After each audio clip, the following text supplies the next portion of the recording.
Okay, let's begin with the class. आज हम लोग पढ़ेंगे यूनिट 1 का टॉपिक जस्टिस। ठीक है, यूनिट 1 पॉलिटिकल थ्योरी का टॉपिक जस्टिस आज हम कवर करेंगे।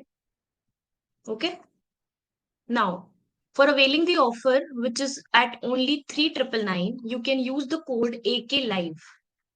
Okay, you can use the code AK live and you can avail this limited time offer of only rupees 3999. तो देर मत कीजिए, इस ऑफर को अवेल कीजिए। And also we conduct daily free classes at our YouTube channel of Mission Abhyas.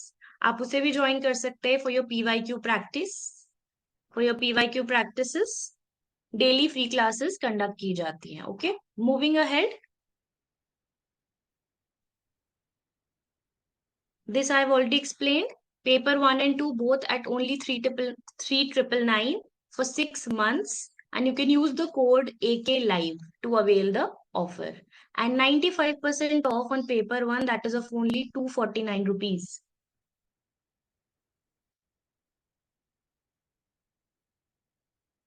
Let's start with the topic justice. Justice का basic meaning होता है न्याय। ओके, जस्टिस का बेसिक मीनिंग है न्याय, और सबको लॉ के सामने इक्वल कंसिडर करना हो जाता है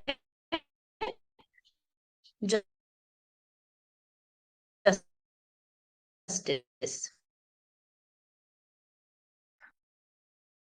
अगर आपको लॉ सामने लॉ की नजर में सब लोग इक्वल हैं, मतलब वो सोसाइटी एक जस्ट सोसाइटी है। Justice is the first virtue of Rawls. कहते हैं कि जस्टिस की और सबसे अहम, तो रॉल्स जो है वो जस्टिस की इंपॉर्टेंट बुक में भी लिखा है, अ थ्योरी ऑफ जस्टिस, जो कि उन्होंने 1971 में पब्लिश करी। इसका आपसे ईयर भी पूछ लेते हैं और नाम भी पूछ लेते हैं, जो कि आपसे PYQ में पूछा भी हुआ है कि रॉल्स की बुक कौन सी है। तो रॉल्स की बुक हो जाती है आपकी 1971 में लिखी गई थ्योरी ऑफ जस्टिस। ओके, इसे आप प्लीज याद रखें और डेट भी याद रखें, 1971। Next, Rawls book inaugurated that has been rightly called a golden age in theorizing about justice.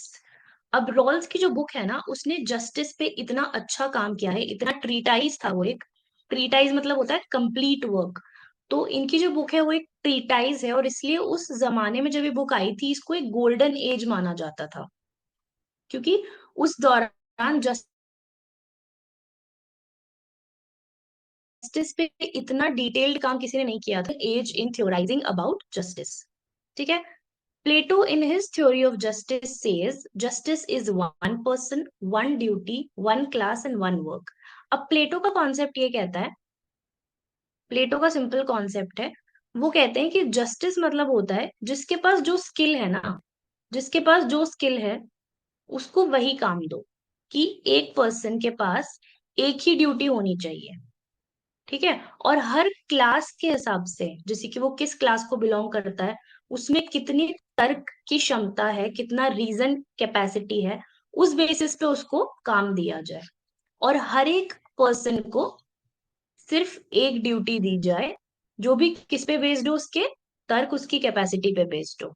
ठीक है, तो this is justice is one person, one duty, one class and one work. Okay, Michael sandal का है, इन his book justice has stated 3 approaches. अब Michael sandal की बात करें तो उन्होंने 3 अप्रोचेस डिस्कस की हैं जस्टिस की, उनकी बुक में। 3 अप्रोचेस क्या हैं, लेट्स सी दैट नाउ, कि माइकल सैंडल की 3 अप्रोचेस क्या हैं। पहली है यूटिलिटेरियन अप्रोच। यूटिलिटेरियन मतलब होता है कि आपका बेनिफिट तो हो जाए ज्यादा, बेनिफिट तो हो जाए ज्यादा, और आपका लॉस रहे मिनिमम।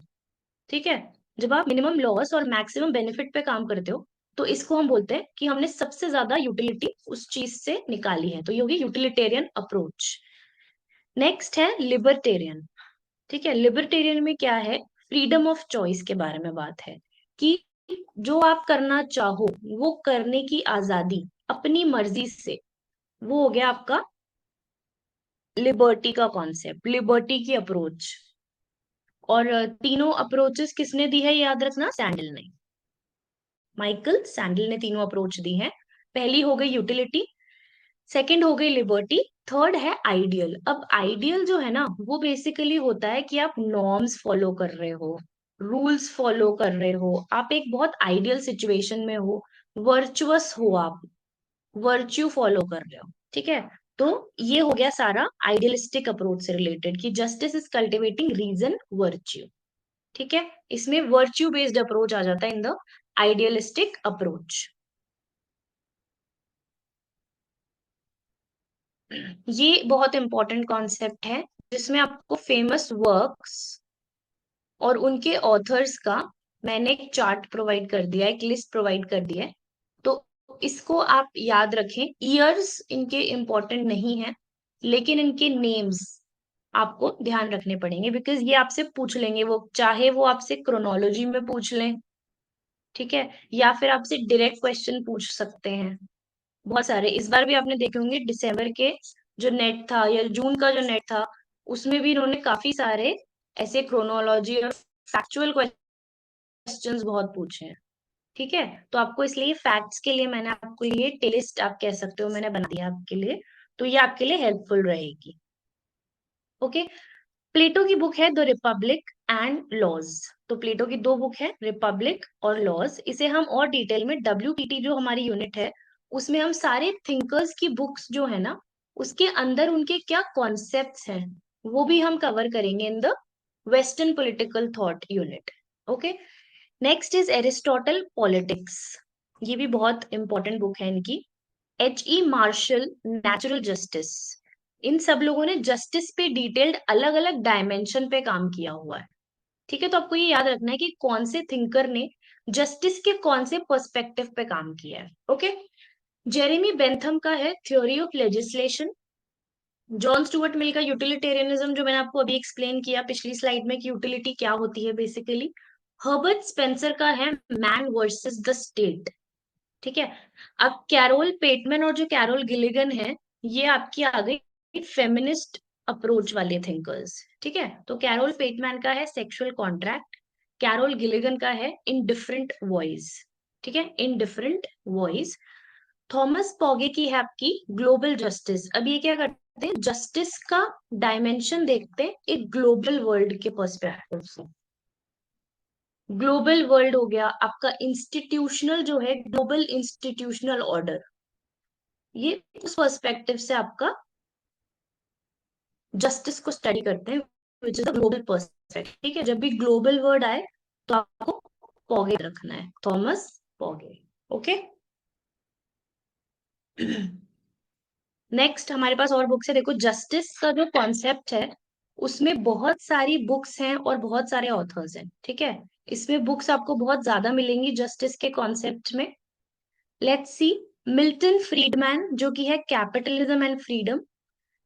रॉबर्ट नोजिक की बुक है anarchy, state and utopia.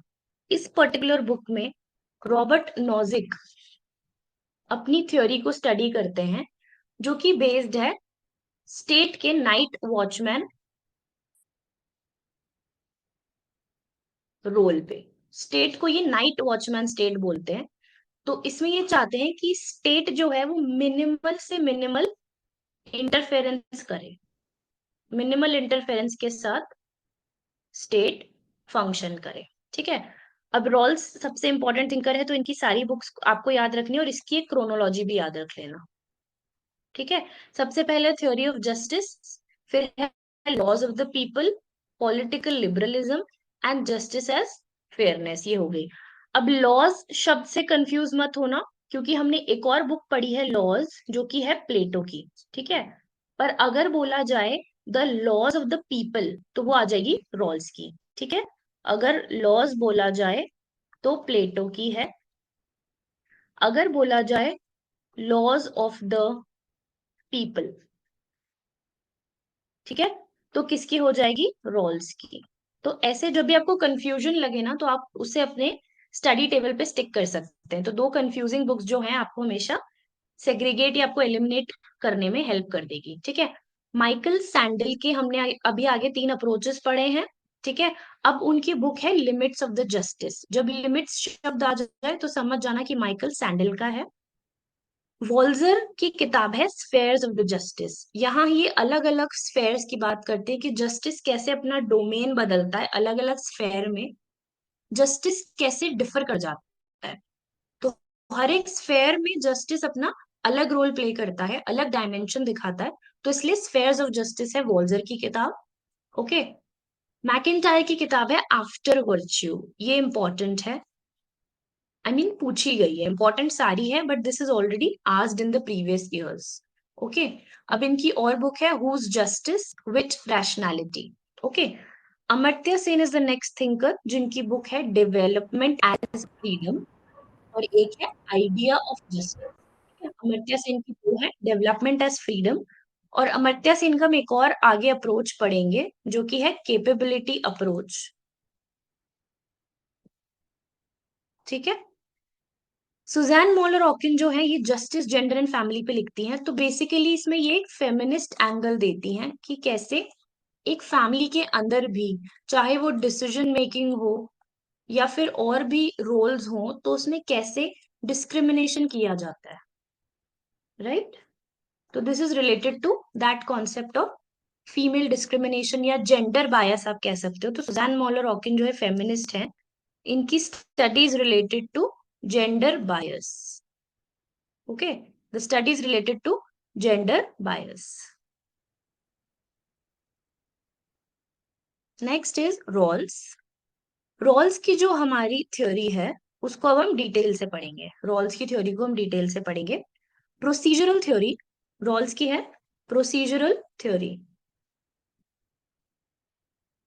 Follows the rules. Procedural theory क्यों बोला है? प्रोसीजरल थ्योरी इसलिए बोला है क्योंकि रोल्स मानते हैं कि जस्टिस को एक रूल बेस्ड अप्रोच, एक प्रॉपर प्रोसीजर से अप्लाई किया जाना चाहिए। ठीक है, तो इसलिए इनकी थ्योरी इज प्रोसीजरल थ्योरी। अब एज फेयरनेस, इनकी जो बुक भी है जस्टिस एज फेयरनेस, इसमें इनका कॉन्सेप्ट है कि fair to all, equal to all, equal for all. ठीक है, तो इनका कॉन्सेप्ट है फेयरनेस, इक्वलिटी टू ऑल, इसलिए justice as society, focus on the social structure. अब इक्वल फॉर ऑल है, इसका मतलब आप एक जस्ट सोसाइटी तो स्टैब्लिश कर ही रहे हो, आप सबके लिए एक समानता स्टैब्लिश कर रहे हो। ठीक है, तो ये हो गया। और है focus on the social structure, ये इसलिए बोला गया है क्योंकि ये एक इंडिविजुअल की नजर से ना देख के, इंडिविजुअल की नजर से ना देख के ये पूरी सोसाइटी का वेलफेयर को सपोर्ट करते हैं। ठीक है, इसलिए क्या हो गया ये focus on the social structure. Justice as first virtue मैंने आपको ऑलरेडी एक्सप्लेन कर दिया। अब ये 3 कॉन्सेप्ट भी दे देते हैं, डेजर्ट, मेरिट एंड नीड। ये बेसिकली क्लासिफाई कर देते हैं कि क्या डायमेंशन मतलब है टैलेंट। ठीक है, तो टैलेंट जिसमें जैसी स्किल है उस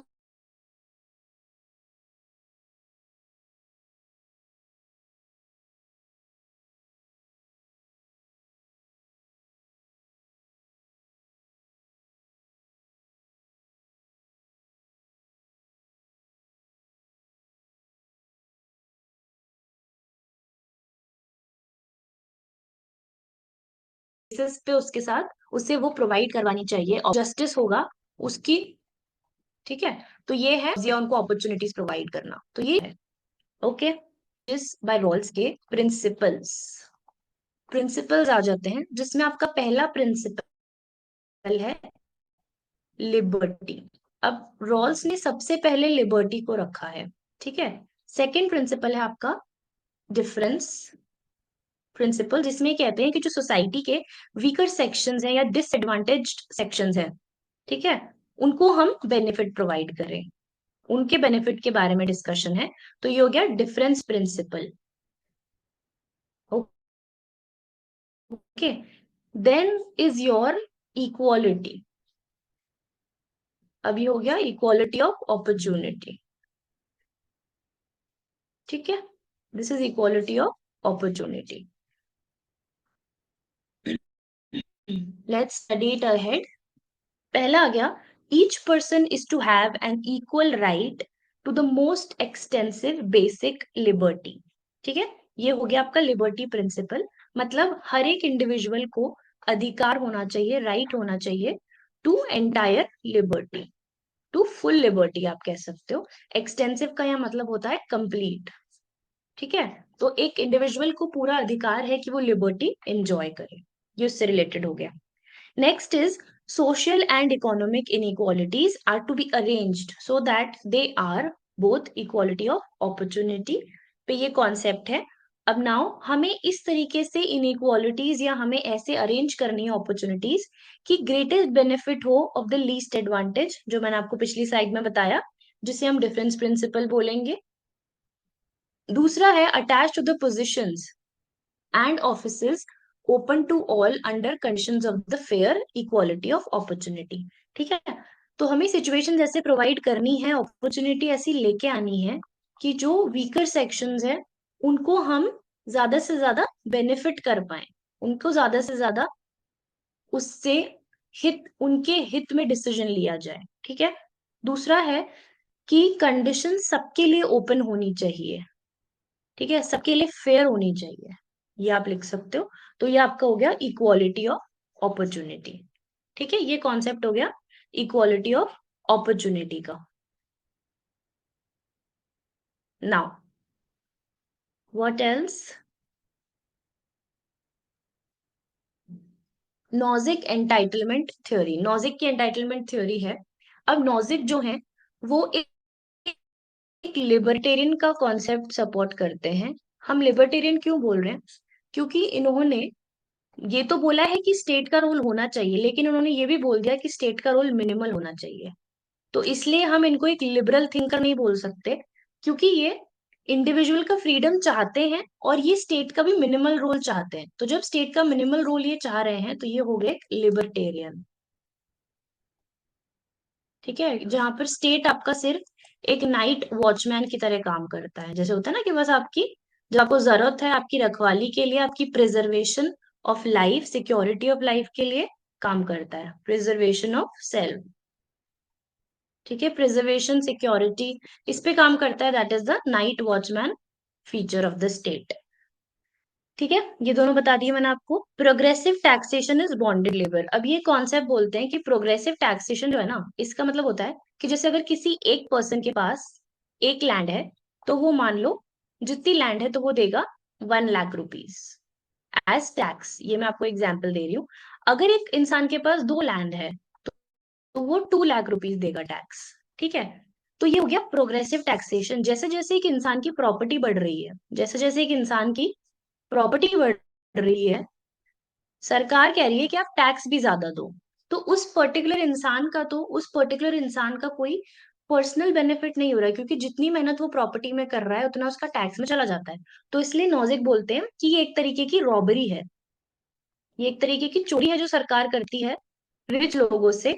और ये बॉन्डेड लेबर है। ठीक है, बंधुआ मजदूर बना रखा है कि काम हम कर रहे हैं और बेनिफिट सरकार लेके लोगों में बांट रही है। तो this is the concept of progressive taxation. ठीक है, अब इनकी जो बुक है एनार्की स्टेट एंड यूटोपिया, इसमें 3 थ्योरीज गिवन है आपको। एनार्की स्टेट एंड यूटोपिया में जो कि थ्योरी ये कहती है, एनार्की स्टेट एंड यूटोपिया जो बुक है उसमें 3 टर्म्स हैं जो हमें याद रखनी है, which is just acquisition.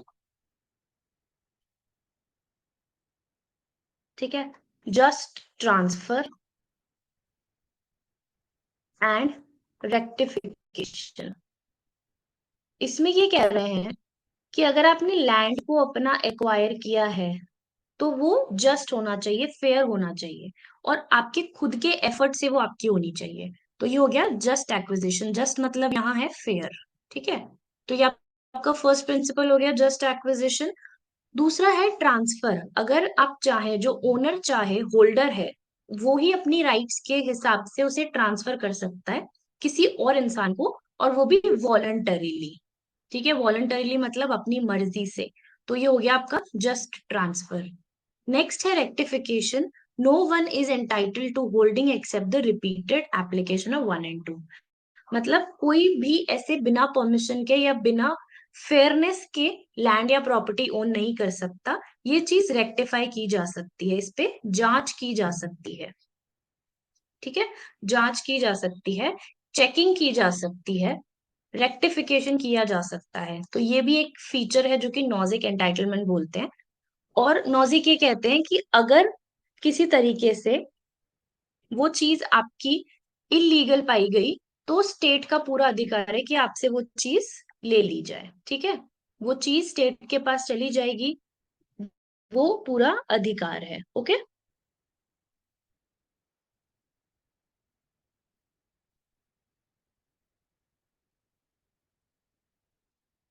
Next is Amartya Sen criticised. Amartya Sen criticised Rawls in his book idea of justice. Amartya Sen ने क्रिटिसाइज किया है रॉल्स को।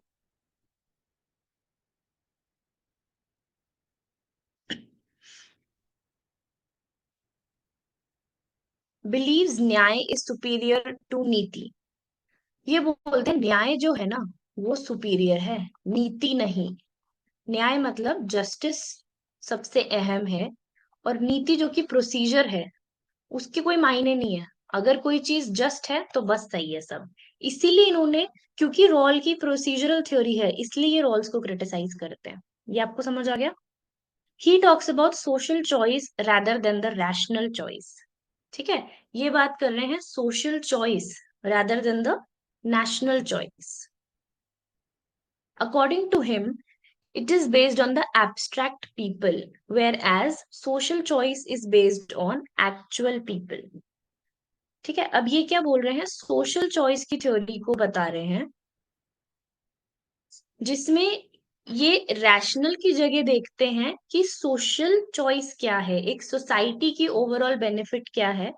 क्योंकि social choice is based on the actual people.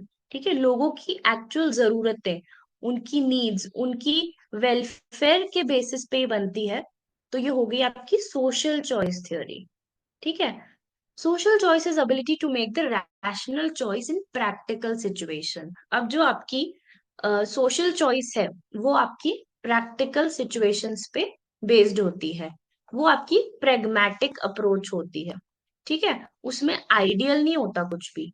अब आइडियल में क्या है कि हमने सोच रखा है, हमने इमेजिन कर रखा है। लेकिन प्रैक्टिकल क्या है कि सोसाइटी में एक्चुअली वो प्रॉब्लम है, उसे हमें सॉल्व करना है। वो हो गया प्रैक्टिकल एस्पेक्ट। ठीक है, तो सोशल चॉइस जो है वो है ज्यादा आइडियल ना होकर प्रैक्टिकल सिचुएशन पे बेस्ड है। और उसमें आप कैसे रीजन यूज करते हो, ताकि आप एक प्रैक्टिकल प्रॉब्लम को सॉल्व कर सको, और जो ओवरऑल सोसाइटी है उसके जो एक्चुअल लोगों की प्रॉब्लम है उसे आप सॉल्व कर सको। इसलिए ये इस थ्योरी को कहते हैं comparative theory of justice. Comparative theory of justice किसकी हो गई, अमर्त्य सेन की। ठीक है, ये आप टर्मिनोलॉजी तो याद ही रख लेना, कंपैरेटिव थ्योरी किसने लिखी है, मैंने आपके लिए हाईलाइट भी कर दिया है। So this is important. Okay. Next है communitarian. Michael Walzer in his book spheres of justice has given an inclusive theory of justice. Inclusive मतलब होता है जिसने सारे डायमेंशंस को कवर किया हो। ठीक है, जो कि एक डिटेल्ड थ्योरी है। तो that is the meaning of inclusive. The need for good and a distribution of goods differ. हर एक सोसाइटी की क्या नीड्स है और कैसे डिस्ट्रीब्यूशन किया जाए, वो हर जगह वेरी करता है, वो हर जगह डिफर करता है। ठीक है, तो इसीलिए ये बोलते हैं कि अलग अलग स्फेयर में अलग अलग नीड्स होती हैं, तो वहां अलग अलग एप्लीकेशन ऑफ जस्टिस करना पड़ेगा। ये चीज बोलते हैं। ठीक है, अलग अलग स्फेयर्स की अलग अलग नीड्स है, तो अलग अलग जस्टिस हमें अप्लाई करना पड़ेगा। डिस्ट्रीब्यूशन ऑफ गुड्स जो है वो भी वेरिएबल होगा। हम एक तरीके से सारा सामान नहीं कर सकते, एक समान तरीके से हर सोसाइटी के साथ डील नहीं कर सकते, वेरी करता है हर स्फेयर में, हर सोसाइटी में, ठीक है, हर सेक्शन में। अब है therefore universal distributive theory is neither possible nor justified. इसीलिए जो यूनिवर्सल थ्योरी है, यूनिवर्सल मतलब होता है कि सबके लिए सेम है, ठीक है, वो ना कोई सेक्शन देखेगी ना सोसाइटी देखेगी, वो सबके लिए सेम है। That is your universal distributive theory. तो ये पॉसिबल भी नहीं है और जस्टिफाइड भी नहीं है। क्यों? क्योंकि लोगों की नीड्स डिफरेंट है। ओके, इसीलिए हमको हर किसी के लिए एक डिफरेंट अप्रोच लेनी पड़ेगी। तो यही वो सपोर्ट कर रहे हैं इस पर्टिकुलर आइडिया में। और कम्युनिटेरियन इसलिए हो गया क्योंकि वो एक ओवरऑल कम्युनिटी की बात कर रहे हैं, ठीक है, वो इंडिविजुअल नहीं बात नहीं कर रहे, वो कम्युनिटी की बात कर रहे हैं, कम्युनिटी के वेलफेयर की बात कर रहे हैं। ठीक है, कम्युनिटी के वेलफेयर की बात कर रहे हैं। Next is Michael sandal, liberalism and limits of justice. अब सैंडल जब भी आएगा तो आपको लिमिट्स वर्ड याद रखना है, क्योंकि सैंडल की एक ही इंपॉर्टेंट बुक है जो पीवाई क्यू में पूछी है, जो कि है liberalism and limits of justice.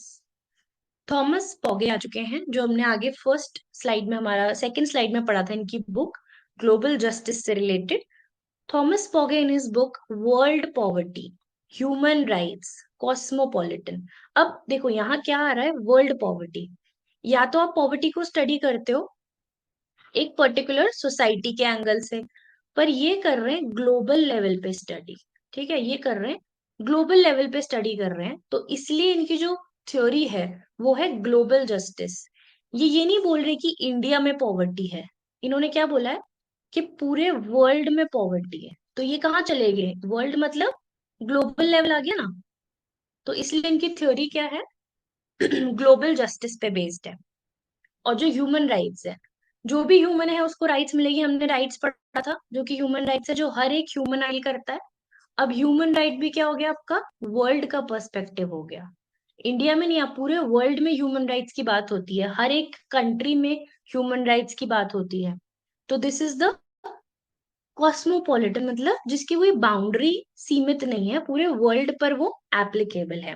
Responsibilities and reforms states that the responsibility of achieving the global justice falls in the hands of advantage citizen of the affluent countries. अभी कह रहे हैं कि जो कंट्रीज होती है ना, उसके जो एडवांटेज सिटीजन होते हैं, एक तो होता है आपका बैकवर्ड जो सेक्शन है आपकी कंट्री का, और एक होता है आपका एडवांटेज्ड। आप इसे रिच या पुअर से भी समझ सकते हो, वो भी कर सकते हैं हम। तो स्टेट्स रिस्पॉन्सिबिलिटी और अचीविंग द ग्लोबल जस्टिस, ये बोल रहा है कि अगर हमें ग्लोबल जस्टिस लाना है तो इसकी जिम्मेदारी जो है वो एडवांटेजेस ग्रुप को लेनी पड़ेगी, क्योंकि जो बैकवर्ड क्लासेस हैं वो तो इस बात से अवेयर ही नहीं है कि उनकी राइट्स क्या हैं, वो इतने एडुकेटेड ही नहीं है कि वो ग्लोबल लेवल पे या फिर अपनी पॉवर्टी से डील कर पाए। तो जो लोग पावर में हैं, जो लोग एडवांटेजियस हैं, एडुकेटेड हैं, जो सोसाइटी का ऊपरी सेक्शन है, सोसाइटी का जो ऊपरी सेक्शन है, ठीक है, उनको ही जिम्मा लेना पड़ेगा कि वो सोसाइटी में एक इक्वालिटी ला सकें और वर्ल्ड लेवल पे जो प्रॉब्लम्स हैं उसके बारे में चर्चा कर सकें। जैसे आपने देखा होगा बहुत सारी आपकी एनजीओज वर्क करती हैं, आपके कंट्री लेवल पे भी काम करती हैं, ग्लोबल लेवल पे भी काम करती हैं। तो वो क्या काम करती है, सोसाइटल वेलफेयर का काम करती हैं, ठीक है, सोसाइटल वेलफेयर का काम करती हैं, जिसमें वो सोसाइटी में मौजूद प्रॉब्लम्स को एड्रेस करती हैं, उनके सॉल्यूशंस ढूंढती हैं, गवर्नमेंट को पुश करती हैं कि उन प्रॉब्लम्स का सॉल्यूशन ढूंढा जाए, ठीक है। According to him remedy lies in the reforms of the global order. अभी कह रहे हैं कि अगर हमें सॉल्यूशन चाहिए तो हमें ग्लोबल ऑर्डर का रिफॉर्म करना पड़ेगा।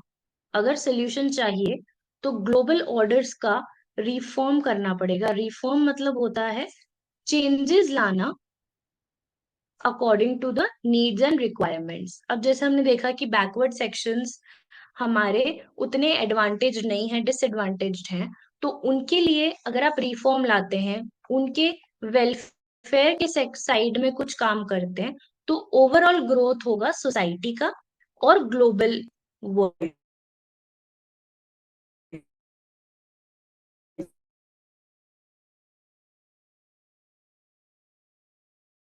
का, ठीक है। तो इसलिए रिफॉर्म्स को सपोर्ट, जो कि ग्लोबल का इंस्टीट्यूशनल ऑर्डर चेंज करना होती रिगार्डिंग द ह्यूमन राइट्स, या कभी भी किसी ह्यूमन राइट को वायलेट किया जाता है, किसी इंसान को, किसी ह्यूमन को एक्सप्लॉइट किया जाता है, तो हमारा यूनाइटेड नेशंस जो है, वहां पर कंट्रीज इस चीज को डिस्कस करती हैं।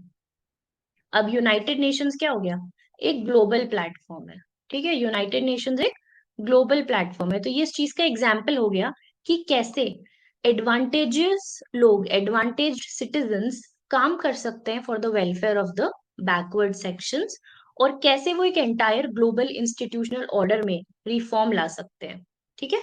कैसे वो पूरा रिफॉर्म ला सकते हैं। Now the next is feminist perspective. Feminist perspective किससे रिलेटेड है, कि कैसे हम जस्टिस को ओवरव्यू ले रहे हैं एक जेंडर के लेंस से, ठीक है। वैसे हम जस्टिस को क्या देख रहे हैं कि इक्वल फॉर ऑल है, पर अब हमने एक डायमेंशन देखा है जिसमें हम जेंडर बायस के पर्सपेक्टिव से स्टडी कर रहे हैं, और हम ये देख रहे हैं कि कैसे लॉ के मुताबिक तो सब इक्वल है, लेकिन तब भी सोसाइटी में क्या एग्जिस्ट करता है, बायस। बायस मतलब होता है भेदभाव, ठीक है। In her book Justice, Gender and Family, she held that the tradition, socialization, and role fixation are all gendered. ये कहती हैं कि कैसे हमारे ट्रेडिशन ही ऐसा है कि हर चीज जेंडर्ड है। आपने देखा होगा कि जो फास्ट करते हैं, व्रत करते हैं ना, वो कौन करता है, सिर्फ फीमेल्स करती हैं। कोई ऐसा व्रत देखा है जो मेल कर रहा है फॉर द फीमेल, या फिर जो मेल ऐसा चाह रहा है कि हमारी वाइफ की लाइफ लॉन्ग हो जाए। तो ऐसा नहीं है, ये आपका ट्रेडिशन हो गया।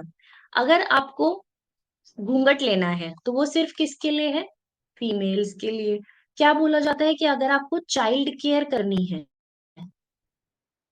ठीक है, तो वो किसको करनी है, फीमेल्स की ड्यूटी है। और ये हाउस होल्ड वर्क और चाइल्ड केयर को वो नहीं छोड़ सकती, वो उनकी ही ड्यूटी है। तो ये क्या है, आपकी एक तरीके की ट्रेडिशंस है, जिसमें ऑलरेडी आपके बायस्ड हैं सब, के ऑलरेडी बायस्ड रूल्स बने हुए हैं, नॉर्म्स बने हुए हैं। ये उस चीज पे बात करते हैं। तो ऐसे ही हमारी थिंकर कौन है, सुजैन मॉलर, जो कि अपनी बुक है justice, gender and family.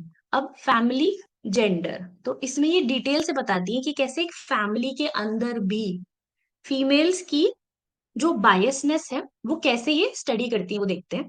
For her gendered family is the root cause of gender inequality. उनके लिए जेंडर्ड फैमिली, अब जेंडर्ड फैमिली क्यों बोल रही है, क्योंकि इसमें इक्वल नहीं मान रही है वो मेन और वुमेन को। वो कह रही है कि कैसे डिफरेंशिएट किया हुआ है। तो ये एक रूट कॉज है, ठीक है। यही सारे फसाद की जड़ है, इसका मतलब ये होता है root cause, which for her is injustice. तो ये कह रही है कि जैसे फैमिली का स्ट्रक्चर बना हुआ है, वो ही बेसिक कॉज है इनइक्वालिटी का, इनजस्टिस का। वो जो ओवरऑल स्ट्रक्चर बना हुआ है, उसी के कारण बायस होता है एक फैमिली के अंदर, ठीक है। आगे देखते हैं। कैरोल पेटमैन,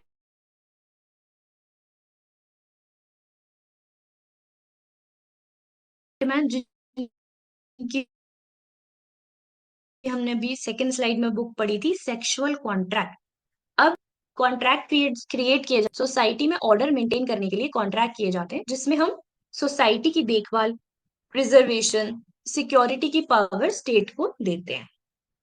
इसने चैलेंज किया है liberal idea of the social contract, ठीक है। Liberal idea of the social contract इन्होंने चैलेंज कर दिया। वो लोग कहते हैं ना कि सोशल कॉन्ट्रैक्ट बहुत लिबरल है। लिबरल मतलब जो लिबर्टी से सिंक्रोनाइज करे, जो कि फ्रीडम से सिंक्रोनाइज करे। तो ये कहती है कैसा फ्रीडम, कॉन्ट्रैक्ट अगर आप कह रहे हो कि सोशल कॉन्ट्रैक्ट है, तो आप उसे लिबरल नहीं कह सकते। वो कहती हैं कि आप उसे लिबरल नहीं कह सकते क्योंकि वो लिबरल नहीं है, वो बायस्ड है, ठीक है। इसलिए ये कहती हैं कि बायस्ड हो रहा है क्योंकि वहां मेन और वुमेन को इक्वल ट्रीट नहीं किया जा रहा है, इसलिए वो सोशल कॉन्ट्रैक्ट नहीं है, बल्कि एक सेक्सुअल कॉन्ट्रैक्ट है जिसमें दो जेंडर में डिफरेंस क्रिएट किया जा रहा है, डिस्क्रिमिनेट किया जा रहा है। तो इसलिए ये इस कॉन्सेप्ट को बोलती हैं सेक्सुअल कॉन्ट्रैक्ट, और ये चैलेंज करती हैं लिबरल आइडिया को। तो अगर आपसे फेमिनिस्ट के नाम पूछे जाएं तो आप क्या एड्रेस कर सकते हैं? Susan Moller Okin, Carole Pateman, and third one is Carol Gilligan. ठीक है, ये तीनों हमारे इंपॉर्टेंट फेमिनिस्ट है जो हमने आज स्टडी की है, जो कि जस्टिस पे अपनी बात कहती हैं। ठीक है, ये फेमिनिस्ट जस्टिस पे अपनी बात कर रहे हैं। She criticized the liberals for not including women as negotiators in the social contract. अब सोशल कॉन्ट्रैक्ट बनाते समय नेगोशिएशंस होते हैं ना, कि क्या पावर्स ह्यूमन के पास रहेंगी, क्या पावर्स हम स्टेट को देना चाहते हैं, हम अपने पास क्या राइट्स रखना चाहते हैं। तो ये जो नेगोशिएशंस होती हैं इसमें भी विमेन को इंक्लूड ही नहीं किया, एक्सक्लूड कर दिया। तो एक तरीके से क्या हो गया कि आपने डिस्क्रिमिनेट कर दिया। तो इसलिए ये कह रही है कि नहीं भाई, ये सोशल कॉन्ट्रैक्ट है ही नहीं। सोशल मतलब होता है जिसमें पूरी सोसाइटी आए, पर इसमें आपने विमेन को एक्सक्लूड किया है। तो ये आपका सेक्सुअल कॉन्ट्रैक्ट है, क्योंकि आपने ओनली मेन को इंक्लूड किया है, आपने सिर्फ एक जेंडर को इंक्लूड किया है। ठीक है, तो she states that women have been taken for granted, कि विमेन को फॉर ग्रांटेड ले लिया है, क्योंकि वो अपनी राइट्स और अपने हक के लिए आवाज नहीं उठा रही हैं, इसलिए उनको फॉर ग्रांटेड ले लिया कि चलो इनसे पूछने की क्या जरूरत। आइडियाज में, अपनी बुक में इस पर्टिकुलर कॉन्सेप्ट को लिखती हैं। Next feminist thinker is Carol Gilligan. ठीक है, नेक्स्ट फेमिनिस्ट थिंकर आ गई हमारी कैरोल गिलिगन। इनकी बुक है इन अ डिफरेंट वॉइस। अब डिफरेंट वॉइस में ये एक अलग ही एस्पेक्ट पे जा रही हैं, ये मॉरल ग्राउंड्स पे जा रही हैं। ठीक है, मोरालिटी पे जा रही हैं, एथिक्स पे जा रही हैं। ये इनका जो पर्सपेक्टिव है वो मोरालिटी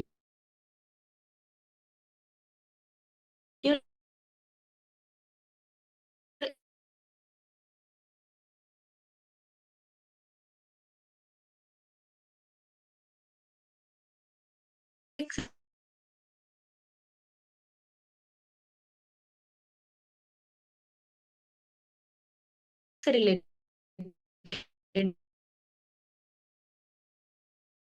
है। वो कहती है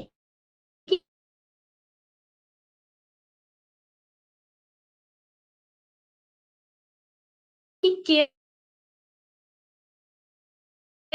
based morality and justice based morality. ठीक है, केयर बेस्ड अप्रोच है ये। आपने देखा होगा कि फीमेल्स जो होती हैं, उन मदर हो गई, आपकी वाइफ हो गई, आपकी डॉटर हो गई, फिक्स्ड एलिमेंट रहता है। तो ये to her instead of liberty ethics of care should be top priority. अब ये कहती है कि लिबर्टी हमें टॉप पे नहीं रखना है, बल्कि ठीक है आपके मॉरल्स है, या आप मोरालिटी फॉलो कर रहे हैं तो आपको इनका नाम याद रखना है, क्योंकि दिस वाज डेमोक्रेसी। ठीक है, अब हमारी class, this is my Telegram channel, you can connect with for your EYQ practice, जो कि हम डेली कंडक्ट करते हैं। My class here is at 8 PM। Okay, so take care, take rest, study hard and अपना ध्यान रखें। Okay, see you guys tomorrow students, take care. Also अगर किसी के कोई डाउट्स हैं तो आप पूछ सकते हैं। ओके।